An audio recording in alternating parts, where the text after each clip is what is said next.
আসসালামু আলাইকুম। জাতীয় বিশ্ববিদ্যালয়ে অনার্স প্রথম বর্ষ রাষ্ট্রবিজ্ঞান বিভাগ ২০২৪-২৫, ২৫-২৬, ২৬-২৭ যে কোনো সেশনের গুরুত্বপূর্ণ প্রশ্ন যেগুলো আছে সেগুলোর অ্যান্সার আপনারা দেখতে পাচ্ছেন। সবার প্রতি অনুরোধ থাকবে অবশ্যই চ্যানেলটি একটু সাবস্ক্রাইব করে দেবেন। প্রশ্ন হচ্ছে এখানে যে ভারতের রাজনীতিতে ভারতীয় জাতীয় কংগ্রেসের ভূমিকা বর্ণনা করো। প্রথমে ভূমিকা দিয়ে শুরু করতে হবে। ভারতের রাজনৈতিক ইতিহাসে ভারতীয় জাতীয় কংগ্রেস একটি অত্যন্ত প্রভাবশালী ও ঐতিহাসিক রাজনৈতিক সংগঠন, যা ব্রিটিশ উপনিবেশিক শাসনের বিরুদ্ধে জাতীয় আন্দোলনের নেতৃত্ব দিয়ে ভারতীয় জনগণের রাজনৈতিক চেতনা গঠনে গুরুত্বপূর্ণ ভূমিকা পালন করে। ইন্ডিয়ান ন্যাশনাল কংগ্রেস 1885 সালে প্রতিষ্ঠিত হওয়ার পর এটি ধীরে ধীরে একটি সাংস্কৃতিক রাজনৈতিক মঞ্চ থেকে পূর্ণাঙ্গ গণ আন্দোলনের নেতৃত্বে পরিণত হয়। স্বাধীনতা সংগ্রাম, জাতীয় ঐক্য গঠন এবং আধুনিক গণতান্ত্রিক রাষ্ট্র ব্যবস্থা নির্মাণে কংগ্রেসের ভূমিকা অত্যন্ত গভীর ও বিস্তৃত এবং দীর্ঘমেয়াদী প্রভাব সম্পন্ন। এখন আমরা যাব হচ্ছে ভারতের রাজনীতিতে ভারতীয় জাতীয় কংগ্রেসের ভূমিকা সম্পর্কে। জাতীয় রাজনৈতিক চেতনা ও পরিচয় নির্মাণ। ভারতীয় জাতীয় কংগ্রেস প্রথম সংগঠিত রাজনৈতিক প্ল্যাটফর্ম হিসেবে ভারতবর্ষের বিভিন্ন অঞ্চলের মানুষকে একত্রিত করে একটি ভারতীয় জাতীয় পরিচয় গঠনে গুরুত্বপূর্ণ ভূমিকা পালন করে। ব্রিটিশ শাসনের বিভাজনমূলক নীতির বিপরীতে কংগ্রেস জনগণের মধ্যে রাজনৈতিক অধিকার, স্বাধীনতা এবং স্বশাসনের ধারণার বিকাশ ঘটায়। এর ফলে ভারতীয় সমাজে আঞ্চলিক ও ধর্মীয় পরিচয়ের পাশাপাশি একটি বৃহত্তর জাতীয় পরিচয়ের ভিত্তি তৈরি হয়, যা পরবর্তীতে স্বাধীনতা আন্দোলনের মূল চালিকা শক্তি হয়ে ওঠে। 2 নম্বর হচ্ছে স্বাধীনতা আন্দোলনের সর্বোচ্চ নেতৃত্বদান। কংগ্রেস ধীরে ধীরে ভারতের স্বাধীনতা সংগ্রামের কেন্দ্রীয় নেতৃত্বে পরিণত হয় এবং ব্রিটিশ শাসনের বিরুদ্ধে বিভিন্ন পর্যায়ের আন্দোলন পরিচালনা করে। অসহযোগ আন্দোলন, আইন অমান্য আন্দোলন এবং 1942 সালের ভারত ছাড় আন্দোলনের মাধ্যমে এটি ব্রিটিশ প্রশাসনকে চ্যালেঞ্জ করে। এই আন্দোলনগুলো জনগণকে ব্যাপকভাবে রাজনৈতিকভাবে সচেতন করে তোলে এবং ব্রিটিশ শাসনের ভিত্তি দুর্বল করে স্বাধীনতার পথ সুগম করে। 3 নম্বর হচ্ছে গণ আন্দোলনকে জাতীয় আন্দোলনে রূপান্তর। কংগ্রেস প্রথম দিকে সীমিত শিক্ষিত মধ্যবিত্ত শ্রেণীর সংগঠন হলেও পরবর্তীতে কৃষক, শ্রমিক, নারী এবং সাধারণ জনগণকে আন্দোলনে যুক্ত করে এটিকে একটি ব্যাপক গণ আন্দোলনে রূপ দেয়। এই অংশগ্রহণমূলক আন্দোলন ব্রিটিশ শাসনের বিরুদ্ধে সামাজিক চাপ বৃদ্ধি করে এবং স্বাধীনতা সংগ্রামকে একটি সার্বজনীন জাতীয় সংগ্রামে পরিণত করে। 4 নম্বর হচ্ছে রাজনৈতিক নেতৃত্ব ও জাতীয় ব্যক্তিত্ব গঠন। কংগ্রেস ভারতীয় ইতিহাসে অসংখ্য প্রভাবশালী রাজনৈতিক নেতার উত্থান ঘটায়, যারা স্বাধীনতা আন্দোলনকে নেতৃত্ব দেন এবং পরবর্তীতে আধুনিক ভারতের রাষ্ট্র গঠনে গুরুত্বপূর্ণ ভূমিকা পালন করেন। মহাত্মা গান্ধীর অহিংস আন্দোলনের দর্শন এবং জওহরলাল নেহরুর আধুনিক রাষ্ট্রচিন্তা কংগ্রেসকে একটি শক্তিশালী আদর্শিক ভিত্তি প্রদান করে, যা আন্দোলনকে নৈতিক ও রাজনৈতিকভাবে শক্তিশালী করে তোলে। 5 নম্বর হচ্ছে সাংবিধানিক ও রাজনৈতিক সংস্কারের দাবি। কংগ্রেস শুরুতে ব্রিটিশ শাসনের অধীনে থেকেই সাংবিধানিক সংস্কারের মাধ্যমে স্বশাসনের দাবি তোলে। পরবর্তীতে এই দাবি ধীরে ধীরে পূর্ণ স্বাধীনতার দাবিতে রূপান্তরিত হয়।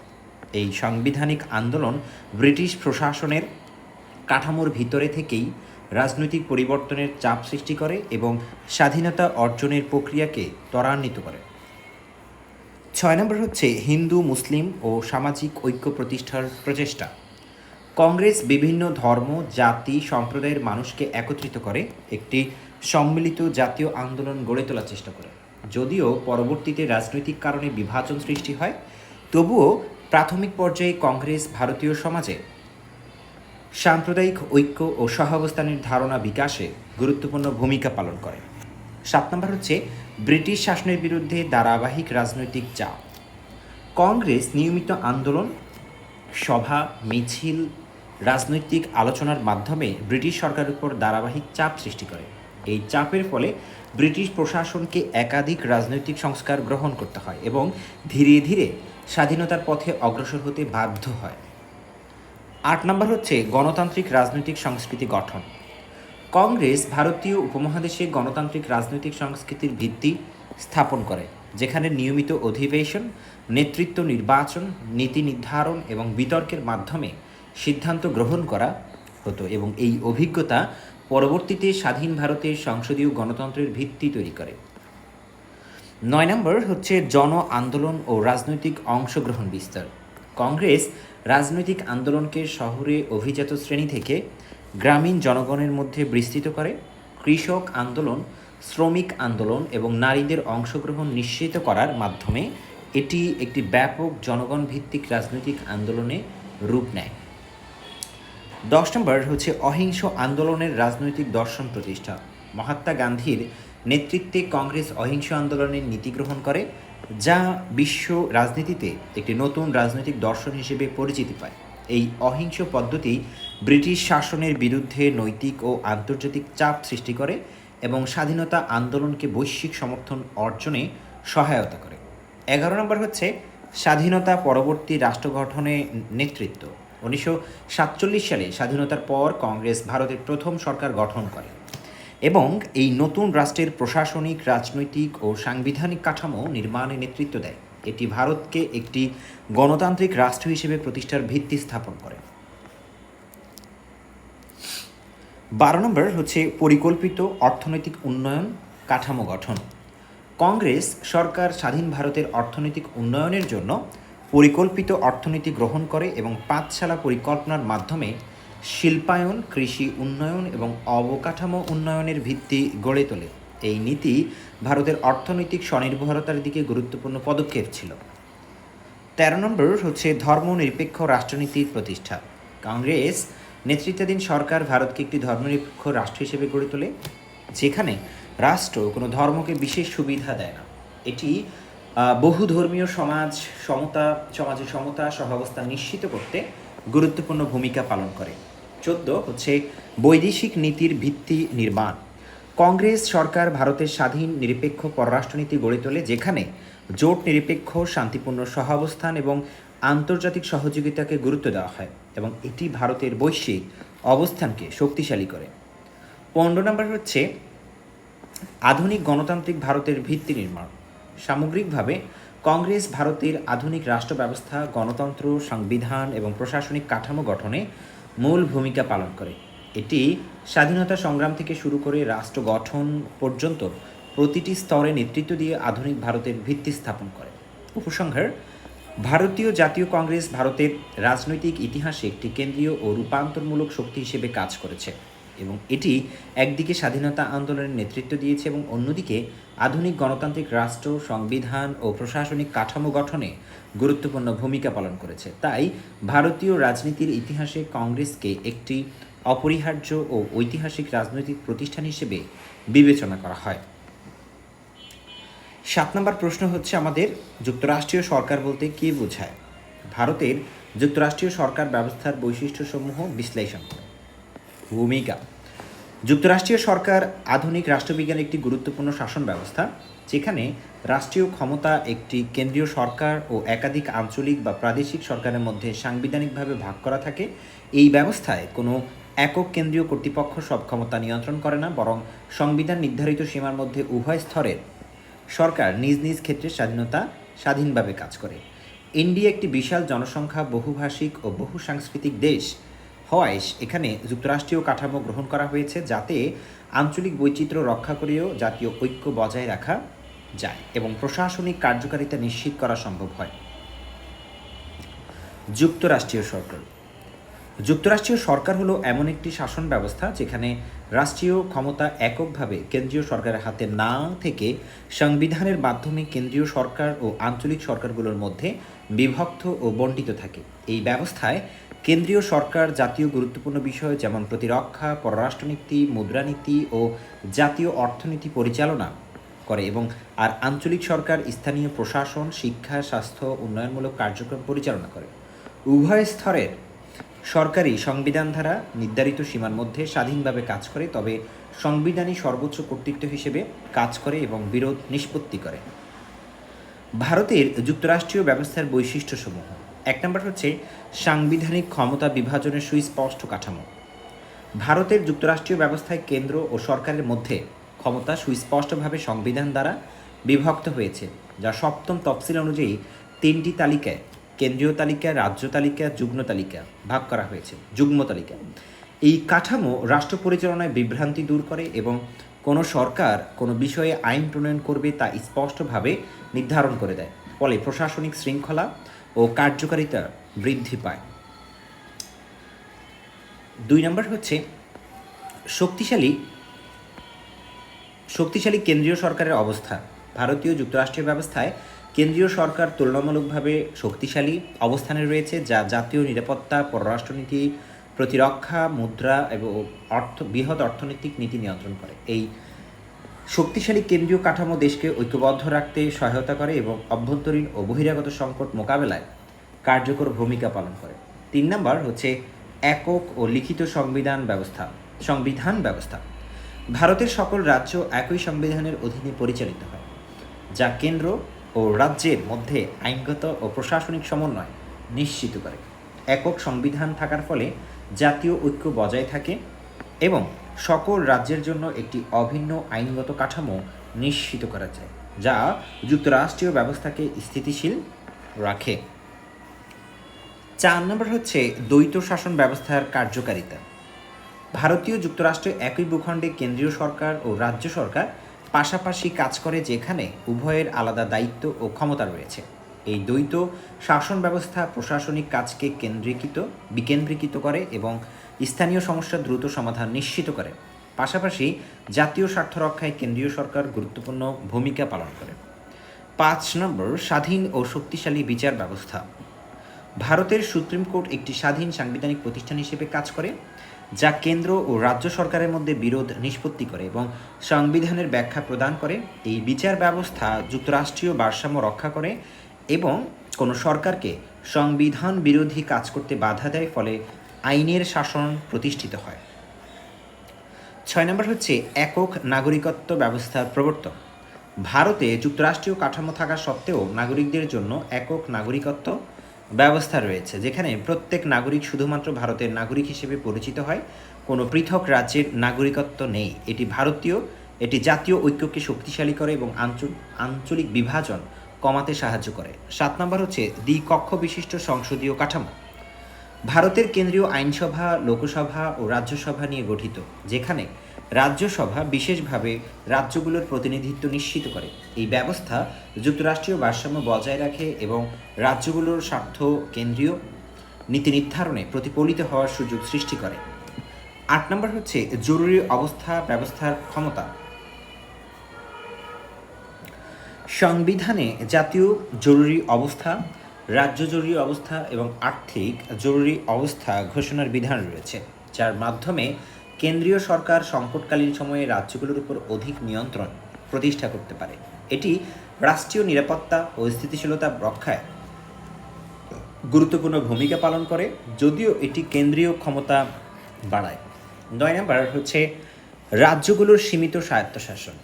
ভারতীয় যুক্তরাষ্ট্রে রাজ্যগুলো কিছু ক্ষেত্রে স্বায়ত্তশাসন ভোগ করলেও তাদের ক্ষমতা সম্পূর্ণ স্বাধীন নয়। কেন্দ্রীয় সরকার প্রয়োজনে রাজ্য প্রশাসনের উপর নিয়ন্ত্রণ আরোপ করতে পারে, যা রাষ্ট্রীয় ঐক্য বজায় রাখতে সহায়তা করে, কিন্তু রাজ্যগুলোর স্বাধীনতা সীমিত করে। 10 নম্বর আর্থিক সম্পর্ক ও রাজস্ব বন্টন ব্যবস্থা। কেন্দ্র ও রাজ্য সরকারের মধ্যে কর ও রাজস্ব বন্টনের জন্য একটি সুসংগঠিত ব্যবস্থা রয়েছে, যা অর্থ কমিশনের মাধ্যমে পরিচালিত হয়।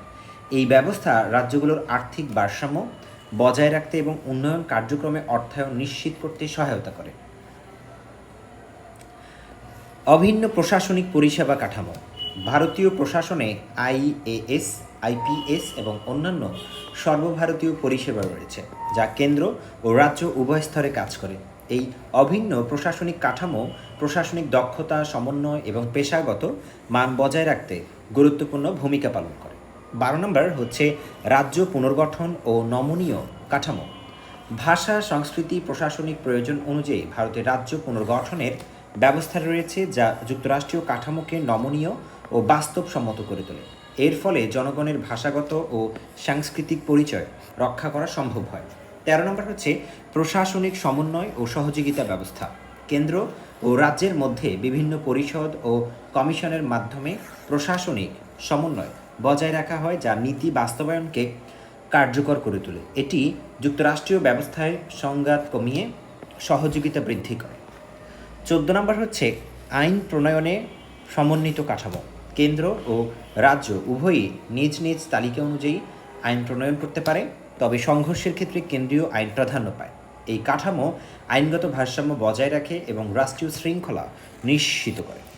15 নম্বর হচ্ছে ঐক্য ও বৈচিত্র্যের সমন্বিত রূপ। ভারতীয় রাষ্ট্রীয় ব্যবস্থা একদিকে রাজ্যগুলোর সাংস্কৃতিক ও ভাষাগত আঞ্চলিক বৈচিত্র্যকে স্বীকৃতি দেয় এবং অন্যদিকে জাতীয় ঐক্য বজায় রাখে। এই ইউনিটি ইন ডাইভার্সিটি নীতি ভারতের রাজনৈতিক স্থিতিশীলতা ও গণতান্ত্রিক কাঠামোর মূল ভিত্তি হিসেবে কাজ করে। উপসংহার: ভারতের যুক্তরাষ্ট্রীয় ব্যবস্থা একটি জটিল কিন্তু কার্যকর শাসন কাঠামো, যেখানে কেন্দ্রীয় শক্তি ও আঞ্চলিক প্রশাসন স্বায়ত্তশাসনের মধ্যে ভারসাম্য বজায় রাখা হয়েছে। এটি একটি বৃহৎ ও বৈচিত্র্যময় দেশ পরিচালনায় গুরুত্বপূর্ণ ভূমিকা পালন করে এবং জাতীয় ঐক্য ও আঞ্চলিক উন্নয়নকে একসঙ্গে এগিয়ে নিয়ে যায়। তাই ভারতীয় যুক্তরাষ্ট্রীয় ব্যবস্থা আধুনিক রাষ্ট্রবিজ্ঞানে একটি গুরুত্বপূর্ণ ও অনুকরণীয় উদাহরণ হিসেবে বিবেচিত হয়। 8 নম্বর হচ্ছে শ্রীলঙ্কার রাজনৈতিক দল ব্যবস্থার বৈশিষ্ট্যগুলো আলোচনা করো। ভূমিকা: শ্রীলঙ্কার রাজনৈতিক দল ব্যবস্থা দক্ষিণ এশিয়ার একটি গুরুত্বপূর্ণ গণতান্ত্রিক উদাহরণ, যেখানে বহুদলীয় প্রতিযোগিতা, জাতিগত রাজনীতি এবং জোট ভিত্তিক শাসন ব্যবস্থার জটিল সমন্বয় দেখা যায়।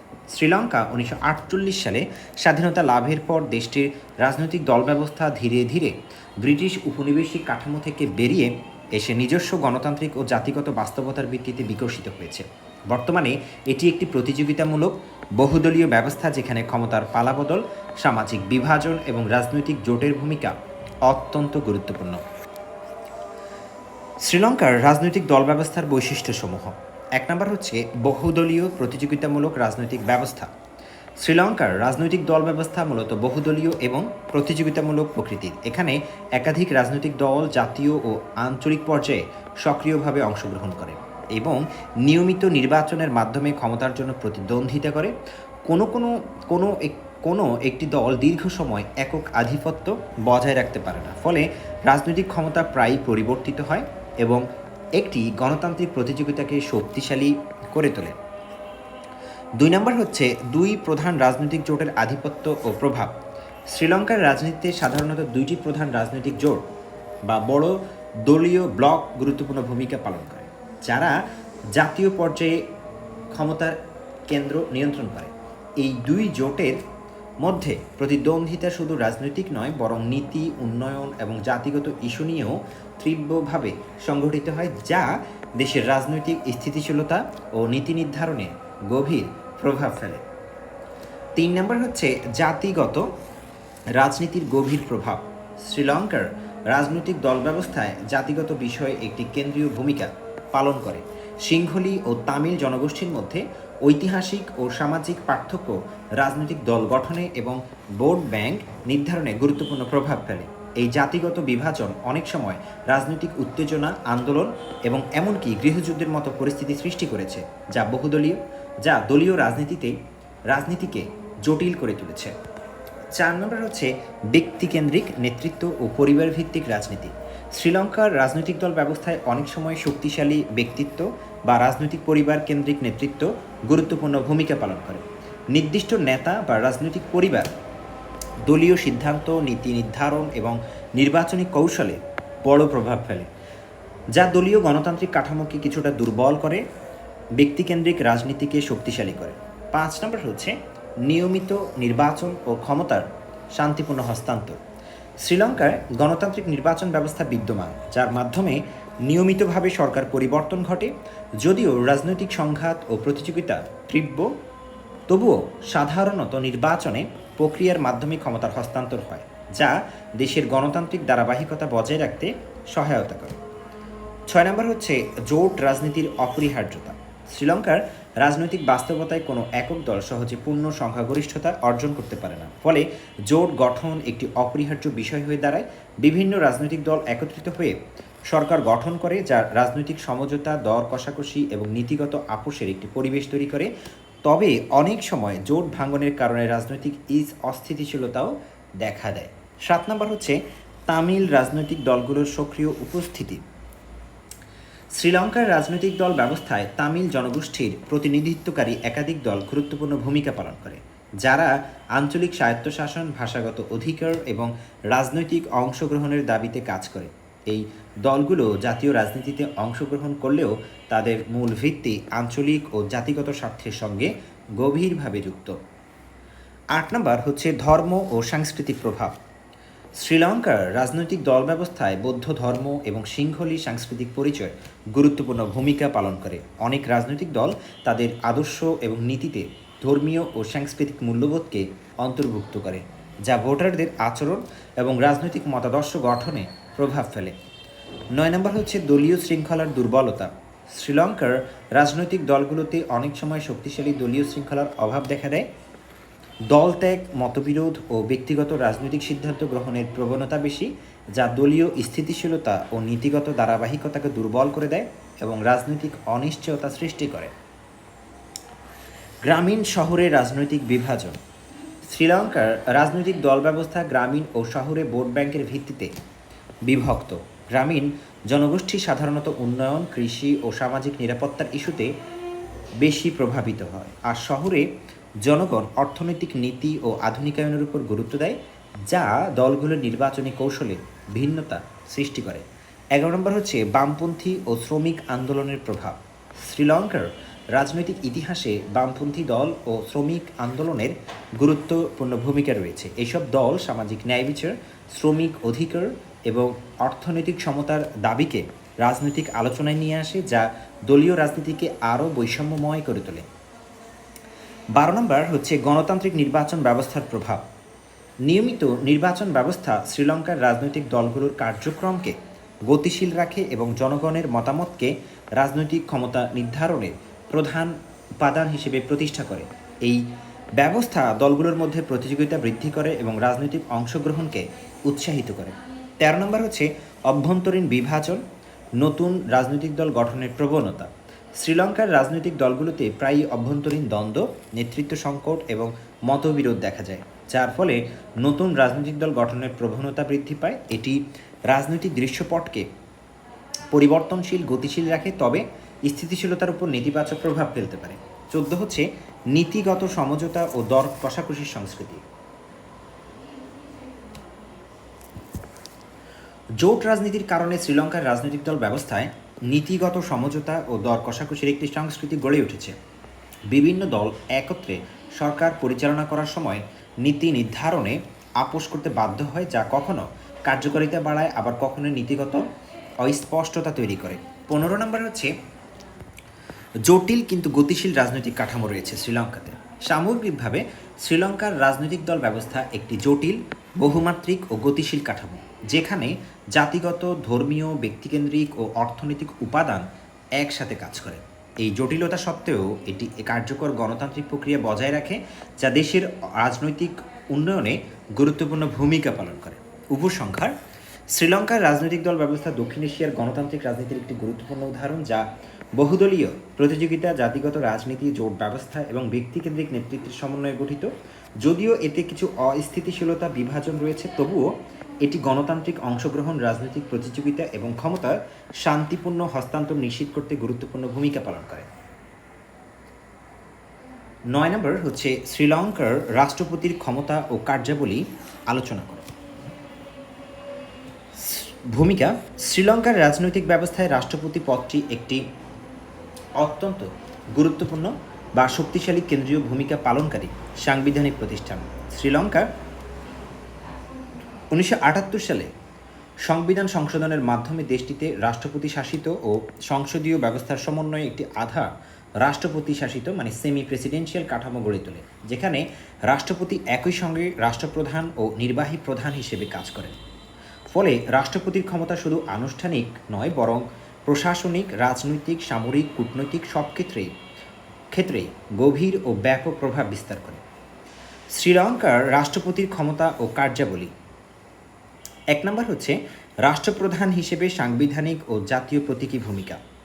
রাষ্ট্রপতি শ্রীলঙ্কার রাষ্ট্রপ্রধান হিসেবে দেশের সর্বোচ্চ সাংবিধানিক প্রতিনিধি হিসেবে কাজ করেন। তিনি রাষ্ট্রের সার্বভৌমত্ব ও ঐক্য এবং জাতীয় পরিচয়ের প্রতীক হিসেবে দায়িত্ব পালন করেন। আন্তর্জাতিক পরিসরে তিনি রাষ্ট্রের প্রতিনিধিত্ব করেন এবং বিভিন্ন রাষ্ট্রপ্রধানের সঙ্গে বৈঠক, আন্তর্জাতিক সম্মেলনে অংশগ্রহণ এবং কূটনৈতিক সম্পর্ক বজায় রাখার মাধ্যমে দেশের মর্যাদা ও অবস্থান নিশ্চিত করেন। তার ভূমিকা কেবল আনুষ্ঠানিক নয়, বরং রাষ্ট্রের স্থিতিশীলতা ও ঐক্যের প্রতীক হিসেবে গুরুত্বপূর্ণ।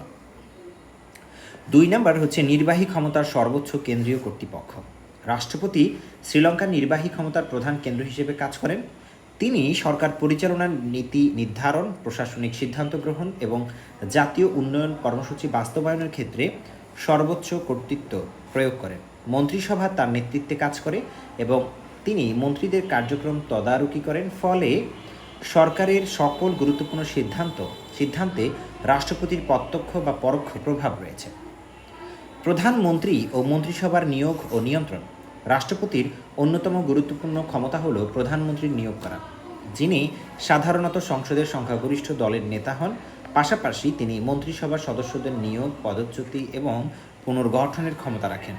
এর মাধ্যমে তিনি সরকারের নীতিগত নির্দেশনা নিয়ন্ত্রণ করতে পারেন এবং প্রশাসনিক কাঠামোর উপর শক্তিশালী প্রভাব বজায় রাখেন। সংসদ ভাঙ্গা ও নির্বাচন আহ্বানের ক্ষমতা।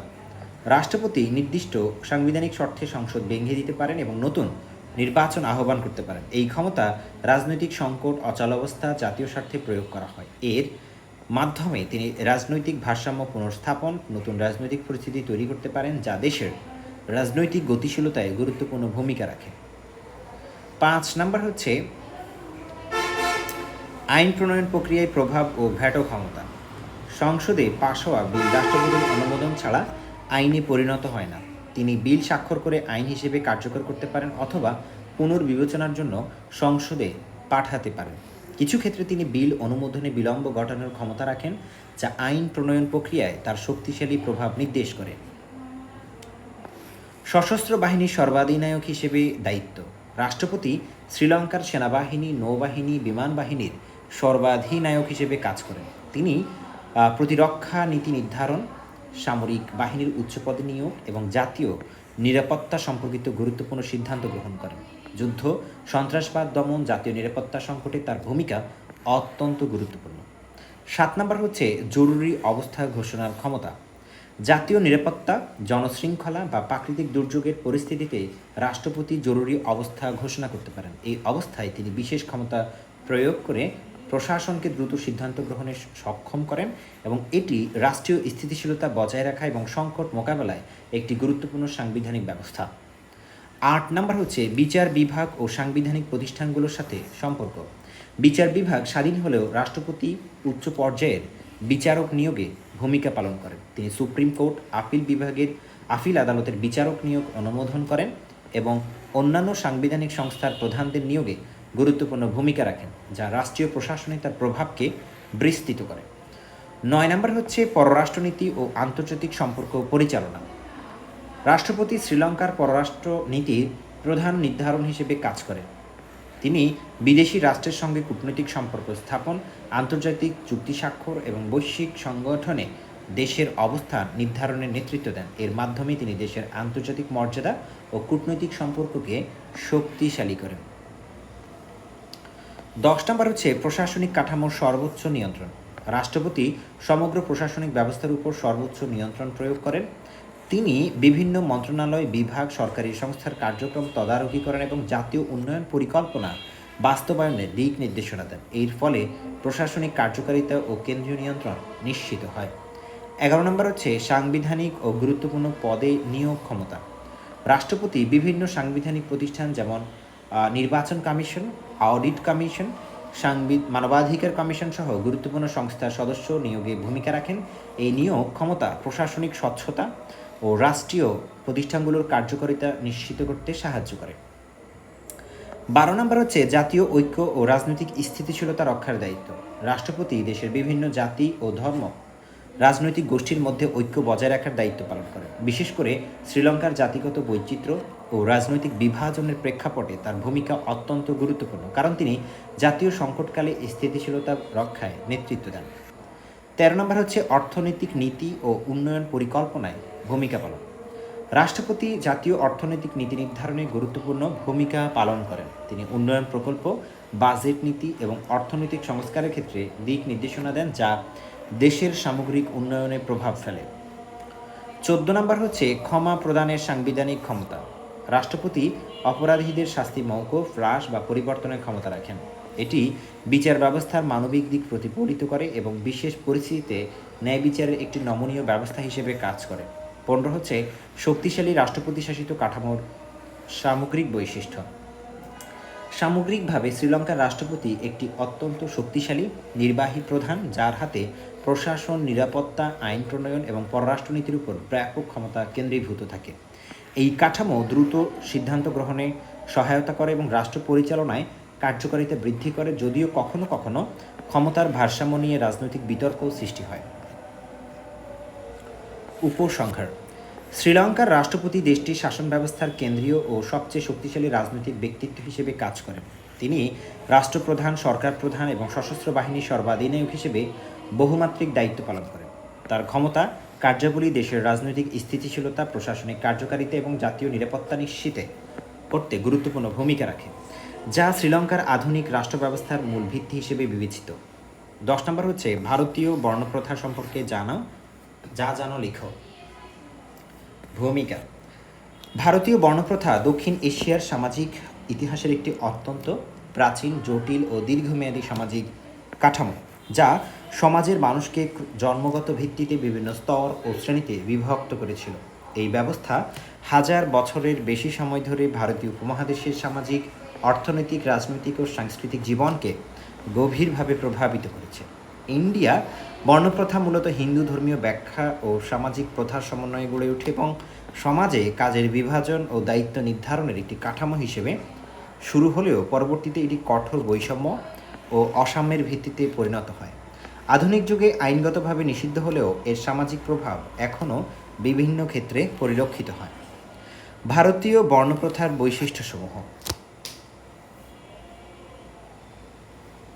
1 নম্বর হচ্ছে জন্মভিত্তিক কঠোর ও অপরিবর্তনীয় সামাজিক বিভাজন। বর্ণপ্রথার সবচেয়ে মৌলিক বৈশিষ্ট্য হলো এটি সম্পূর্ণভাবে জন্মের উপর নির্ভরশীল ছিল। একজন ব্যক্তি কোন পরিবারে জন্মগ্রহণ করেছে তার উপর ভিত্তি করেই তার সামাজিক অবস্থান, পেশা, মর্যাদা, অধিকার, জীবনযাত্রা নির্ধারিত হতো। ব্যক্তিগত যোগ্যতা, শিক্ষা, দক্ষতা বা পরিশ্রমের মাধ্যমে সামাজিক অবস্থান পরিবর্তনের সুযোগ খুবই সীমিত ছিল। এর ফলে সমাজে স্থবিরতা সৃষ্টি হয় এবং প্রজন্মের পর প্রজন্ম একই সামাজিক অবস্থানে আবদ্ধ থাকে, যা সামাজিক গতিশীলতা সম্পূর্ণভাবে বাধাগ্রস্ত করে। 2 নম্বর হচ্ছে 4টি প্রধান বর্ণের সুসংগঠিত শ্রেণীবিন্যাস। ভারতীয় সমাজকে 4টি প্রধান বর্ণে বিভক্ত করা হয়েছিল: ব্রাহ্মণ, ক্ষত্রিয়, বৈশ্য, শূদ্র। ব্রাহ্মণরা ধর্মীয় শিক্ষা, পূজাপাঠ এবং বৌদ্ধিক নেতৃত্ব প্রদান করত। ক্ষত্রিয়রা রাষ্ট্রশাসন, যুদ্ধ ও নিরাপত্তার দায়িত্ব পালন করত। বৈশ্যরা কৃষি, বাণিজ্য ও অর্থনৈতিক কার্যক্রম পরিচালনা করত এবং শূদ্ররা শ্রম ও সেবামূলক কাজ সম্পাদন করত। এই কাঠামো সমাজকে একটি সংগঠিত রূপ দিলেও এটি ক্ষমতা ও মর্যাদার অসম বণ্টন সৃষ্টি করে, যেখানে উচ্চ বর্ণের হাতে সকল সুবিধা কেন্দ্রীভূত ছিল। 3 নম্বর হচ্ছে পেশা নির্ধারণে কঠোর নিয়ন্ত্রণ ও সীমাবদ্ধতা। বর্ণপ্রথায় প্রতিটি বর্ণের জন্য নির্দিষ্ট পেশা নির্ধারিত ছিল এবং সেই পেশা পরিবর্তনের কোনো স্বাধীনতা ছিল না। একজন ব্যক্তি তার বর্ণের বাইরে গিয়ে অন্য পেশায় যুক্ত হতে পারত না, এমনকি যোগ্যতা থাকলেও না। এই ব্যবস্থা মানব সম্পদের পূর্ণ বিকাশকে বাধাগ্রস্ত করত এবং সমাজে প্রতিযোগিতামূলক অর্থনৈতিক উন্নয়নের পথ রুদ্ধ করে দিত। ফলে সমাজে দক্ষতার পরিবর্তে জন্মগত পরিচয়ই প্রধান হয়ে দাঁড়ায়। 4 নম্বর হচ্ছে সামাজিক মর্যাদার কঠোর ও স্থায়ী স্তরবিন্যাস। বর্ণপ্রথায় সামাজিক মর্যাদা একটি কঠোর স্তরভিত্তিক কাঠামো অনুসরণ করত। ব্রাহ্মণরা সর্বোচ্চ মর্যাদা ভোগ করত এবং ধর্মীয় ও সামাজিকভাবে শ্রেষ্ঠ হিসেবে বিবেচিত হতো। ক্ষত্রিয়রা দ্বিতীয় স্তরে থাকত, বৈশ্যরা তৃতীয় এবং শূদ্ররা সর্বনিম্ন স্তরে অবস্থান করত। এই অসম মর্যাদা ব্যবস্থা দৈনন্দিন জীবনের প্রতিটি ক্ষেত্রে প্রভাব ফেলত। খাদ্য গ্রহণ, বসবাস, সামাজিক মেলামেশা এবং আচরণে কঠোর বিভাজন দেখা যেত। 5 নম্বর হচ্ছে ধর্মীয় অনুমোদন ও সামাজিক বৈধতার ভিত্তি। বর্ণপ্রথাকে ধর্মীয় গ্রন্থ, পুরাণ ও সামাজিক ব্যাখ্যার মাধ্যমে বৈধতা প্রদান করা হয়েছিল। ধর্মীয় বিশ্বাসের মাধ্যমে এটি সমাজে একটি পবিত্র ও অপরিবর্তনীয় ব্যবস্থা হিসেবে প্রতিষ্ঠিত হয়। ফলে মানুষ এটিকে সামাজিক নিয়ম নয়, বরং ধর্মীয় কর্তব্য হিসেবে মেনে চলত, যা এই ব্যবস্থাকে দীর্ঘ সময় টিকে থাকতে সাহায্য করে এবং পরিবর্তনের সম্ভাবনাকে সীমিত করে দেয়। 6 নম্বর হচ্ছে সামাজিক গতিশীলতার প্রায় সম্পূর্ণ অনুপস্থিতি। বর্ণপ্রথার কারণে একজন ব্যক্তি তার সামাজিক অবস্থান পরিবর্তন করতে পারত না। জন্মগত বর্ণই তার সারা জীবনের পরিচয় নির্ধারণ করত। এর ফলে সামাজিক উন্নয়ন, ব্যক্তিগত বিকাশ এবং নতুন সুযোগ গ্রহণের পথ বন্ধ হয়ে যেত। এই স্থবির কাঠামো সমাজকে নতুন চিন্তা, উদ্ভাবন এবং পরিবর্তনের প্রতি অনমনীয় করে তোলে। 7 নম্বর হচ্ছে বৈবাহিক সম্পর্কের কঠোর নিয়ন্ত্রণ ও নিষেধাজ্ঞা। বর্ণপ্রথায় বিবাহ ব্যবস্থা কঠোরভাবে নিয়ন্ত্রিত ছিল এবং সাধারণত একই বর্ণের মধ্যে বিবাহকে উৎসাহিত করা হতো। আন্তঃবর্ণ বিবাহকে সামাজিকভাবে অগ্রহণযোগ্য বা নিষিদ্ধ হিসেবে বিবেচনা হতো। এর ফলে বর্ণভিত্তিক পরিচয় আরও শক্তিশালী হয় এবং সামাজিক বিভাজন প্রজন্মের পর প্রজন্মে ধরে বজায় থাকে। 8 নম্বর হচ্ছে শিক্ষা ব্যবস্থায় গভীর বৈষম্য। প্রাচীন ভারতীয় সমাজে শিক্ষা ব্যবস্থা মূলত উচ্চ বর্ণের জন্য সীমাবদ্ধ ছিল, বিশেষ করে ব্রাহ্মণদের জন্য। নিম্নবর্ণের মানুষের জন্য শিক্ষার সুযোগ ছিল অত্যন্ত সীমিত বা প্রায় অনুপস্থিত। এই বৈষম্য জ্ঞান ও ক্ষমতার অসম বণ্টন তৈরি করে, যা সামাজিক উন্নয়নকে বাধাগ্রস্ত করে এবং উচ্চ বর্ণের আধিপত্যকে আরও শক্তিশালী করে। 9 নম্বর হচ্ছে সামাজিক বৈষম্য ও প্রাতিষ্ঠানিক অসাম্য। বর্ণপ্রথা সমাজে গভীর ও প্রাতিষ্ঠানিক বৈষম্য সৃষ্টি করেছিল। কিছু বর্ণ বিশেষ সুবিধা, মর্যাদা, ক্ষমতা ভোগ করত, অন্যদিকে নিম্নবর্ণের মানুষ সামাজিক, অর্থনৈতিক ও সাংস্কৃতিকভাবে বঞ্চিত ছিল। এই বৈষম্য শুধু ব্যক্তিগত নয়, বরং পুরো সমাজ কাঠামোর অংশ হয়ে ওঠে, যা দীর্ঘস্থায়ী সামাজিক অবিচার সৃষ্টি করে। 10 নম্বর হচ্ছে শ্রম বিভাজনের ঐতিহ্যবাহী ও অনমনীয় কাঠামো। বর্ণপ্রথা সমাজে শ্রম বিভাজনের একটি প্রাচীন ব্যবস্থা হিসেবে কাজ করত, যেখানে প্রতিটি বর্ণ নির্দিষ্ট কাজের দায়িত্ব পালন করত। যদিও এটি সমাজে কাজের সংগঠন নিশ্চিত করত, তবে এটি মানব সম্পদের স্বাধীন ব্যবহারকে সীমিত করত এবং অর্থনৈতিক উন্নয়নের গতিকে ধীর করে দিত। 11 নম্বর হচ্ছে রাজনৈতিক ক্ষমতার বর্ণভিত্তিক বণ্টন। বর্ণপ্রথায় রাজনৈতিক ক্ষমতাও বর্ণ অনুযায়ী বিভক্ত ছিল। ক্ষত্রিয়রা শাসন ক্ষমতা নিয়ন্ত্রণ করত, ব্রাহ্মণরা নৈতিক ও ধর্মীয় নির্দেশনা দিত এবং অন্যান্য বর্ণ রাজনৈতিক ক্ষমতা থেকে অনেকাংশে বঞ্চিত থাকত। এই ব্যবস্থা রাজনৈতিক অসমতা সৃষ্টি করে এবং ক্ষমতাকে একটি নির্দিষ্ট শ্রেণীর মধ্যে সীমাবদ্ধ করে রাখে। 12 নম্বর হচ্ছে সামাজিক শৃঙ্খলা রক্ষার ঐতিহ্যবাহী ব্যাখ্যা। কিছু ঐতিহাসিক ব্যাখ্যায় বর্ণপ্রথাকে সমাজের শৃঙ্খলা ও কাজের বিভাজন নিশ্চিত করার একটি ব্যবস্থা হিসেবে দেখা হয়। প্রতিটি শ্রেণীর নির্দিষ্ট স্থায়ী দায়িত্ব থাকায় সমাজে কাজের সমন্বয় সহজ হতো, তবে বাস্তবে এটি সমতার পরিবর্তে বৈষম্য ও শ্রেণী বিভাজনকে স্থায়ী করে তোলে। 13 নম্বর হচ্ছে নিম্ন বর্ণ ও দলিত আন্দোলনের বিকাশ। সময়ের সাথে সাথে নিম্নবর্ণ ও দলিত জনগোষ্ঠীর মধ্যে সচেতনতা বৃদ্ধি পায় এবং তারা এই বৈষম্যমূলক ব্যবস্থার বিরুদ্ধে আন্দোলন শুরু করে। সামাজিক সংস্কারক ও রাজনৈতিক আন্দোলনের মাধ্যমে সমতা, অধিকার ও ন্যায় বিচারের দাবি জোরদার হয়, যা ধীরে ধীরে বর্ণপ্রথার ভিত্তিকে দুর্বল করে দেয়। 14 নম্বর হচ্ছে আধুনিক আইনি সংস্কার ও সাংবিধানিক নিষেধাজ্ঞা। আধুনিক যুগে, বিশেষ করে সংবিধান প্রণয়নের পর, বর্ণভিত্তিক বৈষম্যকে আইনগতভাবে নিষিদ্ধ করা হয় এবং সকল নাগরিকের সমান অধিকার নিশ্চিত করা হয়। রাষ্ট্রীয়ভাবে বর্ণপ্রথাকে অগ্রহণযোগ্য ঘোষণা করা হলেও সামাজিক বাস্তবতায় এর কিছু প্রভাব এখনও বিদ্যমান। 15 নম্বর হচ্ছে আধুনিক সমাজের রূপান্তর ও অবশিষ্ট প্রভাব। শিক্ষা, নগরায়ন, শিল্পায়ন ও গণতান্ত্রিক ব্যবস্থার কারণে বর্ণপ্রথার প্রভাব অনেকাংশে কমে গেছে, তবে কিছু গ্রামীণ ও সামাজিক ক্ষেত্রে এখনও এর অবশিষ্ট প্রভাব দেখা যায়। আধুনিক সমাজ ধীরে ধীরে এই প্রভাব থেকে সম্পূর্ণ মুক্ত হওয়ার দিকে অগ্রসর হচ্ছে। উপসংহার: ভারতীয় বর্ণপ্রথা ইতিহাসের একটি অত্যন্ত গুরুত্বপূর্ণ সামাজিক কাঠামো, যা একদিকে সমাজে কাজের বিভাজন ও সংগঠন নিশ্চিত করেছিল, অন্যদিকে গভীর বৈষম্য, অসাম্য ও সামাজিক বিভাজনের জন্ম দিয়েছিল। আধুনিক যুগে এটি আইনগতভাবে বিলুপ্ত হলেও এর সামাজিক প্রভাব পুরোপুরি শেষ হয়নি। তাই ভারতীয় সমাজ ও ইতিহাস বোঝার জন্য বর্ণপ্রথা একটি অপরিহার্য বিষয় হিসেবে বিবেচিত। 11 নম্বর থেকে পরবর্তী প্রশ্নগুলোর উত্তর আপনারা পাবেন হচ্ছে পরবর্তী অংশে। সব অবশ্যই একটু সাবস্ক্রাইব করে দেবেন চ্যানেলটি।